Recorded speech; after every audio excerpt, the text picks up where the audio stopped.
plenty of time to go fix this stuff Yes, yes. because of the. We always have 5 to 6 people on the floor at all times. It's Wawa. Yeah. But my assistant manager himself would always allow me time, but all the other upper M's would not allow me. And he brought it to the area manager's attention, and she went to file a claim with me. And as soon as Chris, who is what they consider the lead goose of Wawa, heard of this, they ended up giving me 2 to 3 breaks for every 8-hour shift I would work, just in case I needed to correct my blood sugar or my set came undone. So when they found out about it at the right level, they Yes. took care of you. Yes. Thank you for sharing. That was very great. Hi, I'm Amy. Today I'm going to talk to you about the discrimination against pregnancy, religion, and national origin. I'm going to talk about what they are, their exceptions, the history, and some of the cases. So the EEOC forbids discrimination against an applicant or an employee based on pregnancy, childbirth, or other related conditions. And if the woman is able to perform the job functions of the job, then an employer cannot refuse to hire her based on her pregnancy. The Pregnancy Discrimination Act of 1978 prohibits discrimination based on current, past, or potential pregnancies. And the PDA is an amendment added to Title VII of the Civil Rights Act.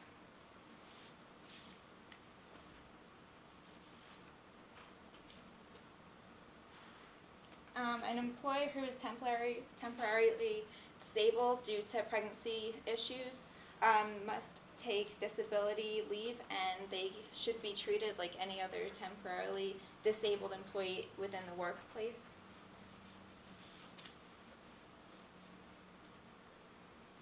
There is an exception for some jobs. You are required to lift heavy objects. So in this case, an employer will not hire a pregnant woman due to obvious safety and health reasons.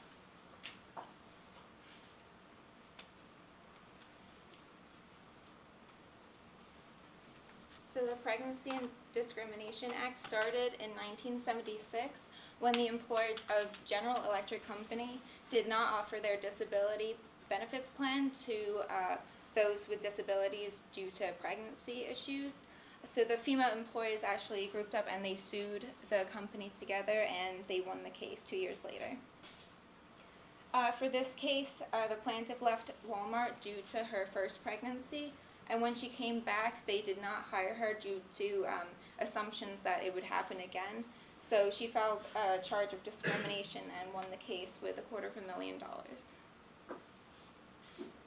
This next case, the plaintiff was hired as a police officer, and she told her supervisor that she was pregnant, so her supervisor would not let her be sworn in until after childbirth, so she sued, and she won the case also. The next topic is religious discrimination, where the EEOC forbids discrimination against an applicant or an employee based on their religious beliefs, if they have one or not, and it also protects their families or spouse that has a particular religious belief. An employer cannot refuse to hire, recruit, or promote an employee based on their religious beliefs, and they cannot screen out applicants based on their names associated with religion, and you cannot exclude an applicant based on their needs for reasonable accommodation. For this exception, the religious organization exemption is permitted to give employment preferences to members of their own religion, as long as their purpose and character is primarily for religious reasons. The next exception is ministerial exception, where employees who perform religious functions like supervising a religious order, rituals, or worship, the courts will not consider if a church's employment decision is based on discrimination. According to the Labor Law Center, since 9/11, the federal government for the EEOC has received over 1,000 cases against religious discrimination, and this has been the most widespread discrimination type since 9/11.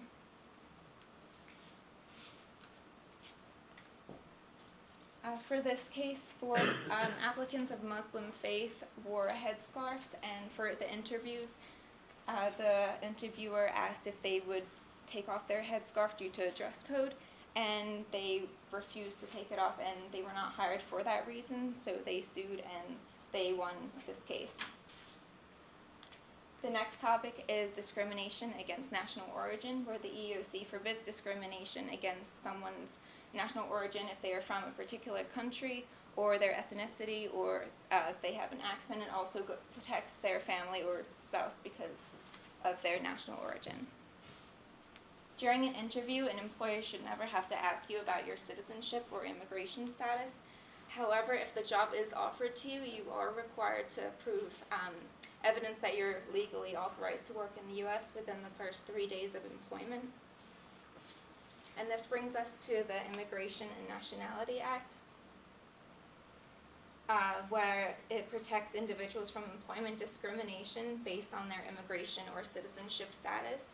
And this is amended by the Immigration Reform and Control Act, where employers are required to have their employees provide evidence that they're allowed to work in the U.S. There is an exception. Employees are allowed to prefer one national origin over another, only if there's a BFOQ for the position. For an example, a Latin origin would be a BFOQ for a movie role with a Cuban family.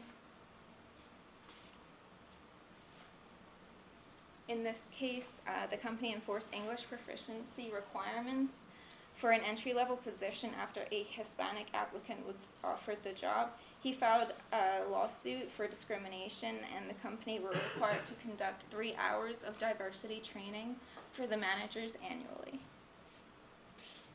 This last case, the company used another non-job related English skill requirement for a Hispanic applicant for a machine operating position while exempting non-Hispanic applicants from that requirement.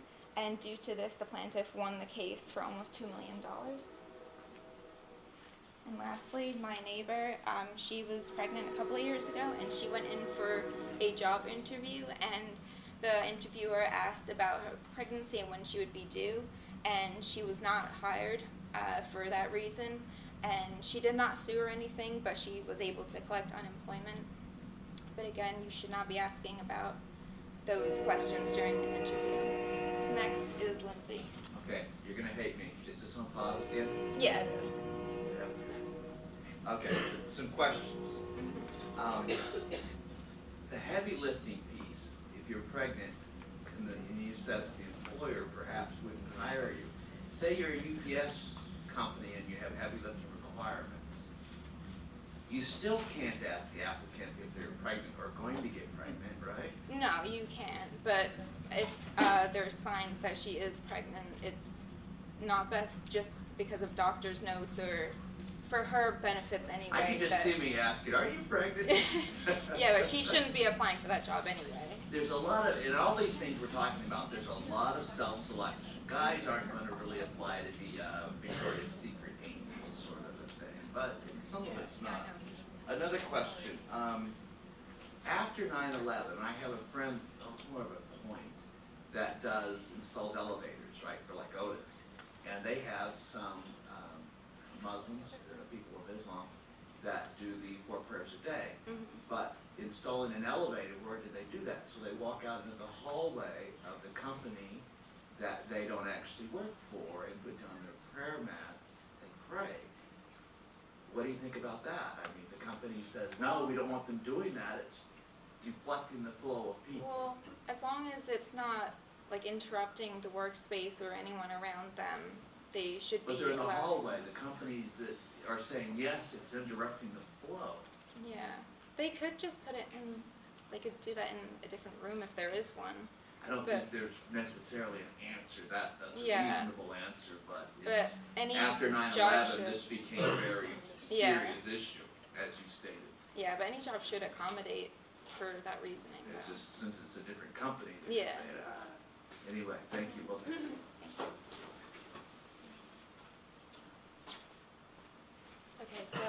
Jersey, and I'm going to talk about Ban the Box, background checks, and employment testing. So Ban the Box was enacted to remove the question asking if they've ever been convicted of a criminal charge, and this is to get people that are qualified for the job through the application process. And Ban the Box was started by All of Us or None. By All of Us or None, which is a civil rights organization, and it was created by family and friends of people that they knew that were convicted of a crime, and they saw how hard it was on them financially when they couldn't get a job.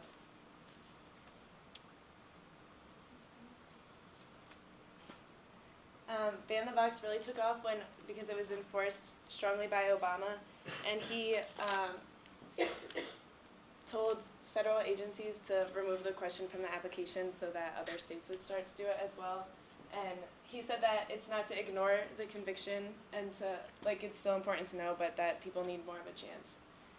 And the top map is the 26 states that have at least one city or county with Ban the Box, and then the bottom map is like a statewide Ban the Box. And there's over 150 counties and cities that have Ban the Box from the application. There are exceptions to this. So New Jersey, for example, they used to just be citywide Ban the Box, and now they are statewide as of March 1st, 2015. But there are exceptions for law enforcement, and if you work in a hospital or someone that's closely working with the public, they're allowed to ask. These are 3 cases in Minnesota.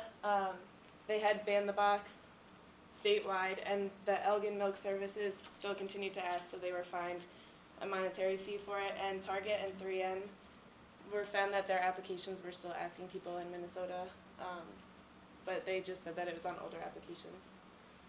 So background checks, these are legal to check before you offer the candidate the job. However, you need consent if you use an outside agency to perform the background checks, such TAB is one that does criminal checks. And there's different types of background checks. So there's for employment, to make sure you're not lying about past experiences, and education, to make sure you went to the school that you said you went to, and licenses and certifications if you're applying to be a doctor or a nurse. And another type is financial, that's included in a background check. So employers can check your credit history. 11 states have limited it, they're trying to not let them, but the Federal Credit Reporting Act allows employers to check it, and you can deny employment based off of credit history. You just have to give written notice, their notice of rights, why they were denied the job because of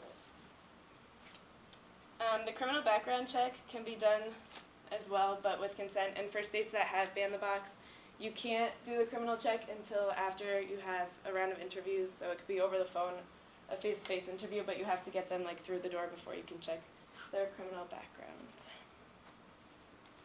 And negligent hiring is what happens if you don't perform these background checks. So if an employer hires someone and doesn't perform the background check and the employee causes a problem, it falls on the employer for hiring someone that comes in contact with the public and endangers them. And there was a case in Arkansas where it was a timber company, and they hired a driver, and he lied on his application saying he's never had been convictions, but he really had his license revoked 2 times, and the second day on the job he killed another employee that was a driver, and the court said it would have costed the company $15 to do the background check on this employee, and if they had done that, then they would have saved the life of the other employee. So they owed $7 million to that employee's family because of negligent hiring.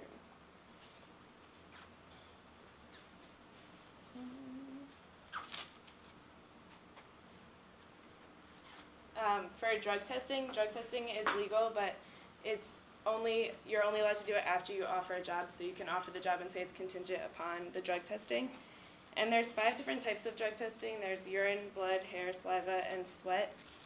And there's something called selective drug testing, which is illegal. So if you are hiring 3 cashiers, you can't choose to just drug test one of them because they look like they would be on drugs. You have to whatever job position you have to drug test for every person you offer the job for. And then the next